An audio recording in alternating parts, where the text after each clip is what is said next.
Ils sont presque tous présents ce vendredi matin au Palais du Peuple à la faveur de la tenue du premier Conseil des ministres après le réaménagement de l'équipe gouvernementale.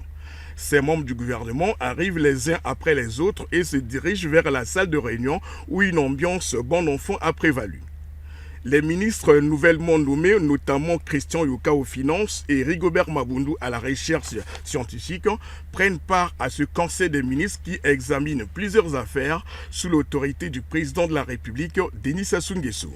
Il s'agit de deux projets de loi présentés par le ministère des Affaires sociales, dont l'un porte sur la protection et la promotion des droits de la personne âgée et l'autre sur la protection et la promotion des droits de la personne vivant avec handicap en République du Congo.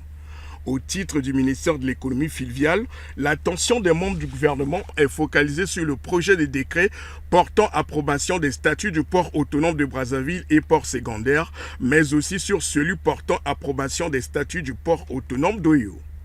À ce Conseil des ministres, les discussions portent également sur les projets de décret relatifs à la création du diplôme national du brevet de technicien supérieur soumis par le ministère de l'Enseignement supérieur et celui lié à l'approbation de la stratégie nationale de migration de l'économie informelle vers l'économie formelle présentée par le ministère de la Promotion de la Femme. À noter que ce Conseil des ministres, le premier de l'année 2025, pourrait être l'occasion pour le chef de l'État d'appeler les membres du gouvernement à plus d'efficacité et à l'obligation des résultats face aux nombreux défis auxquels le Congo est appelé à relever au cours des 12 prochains mois.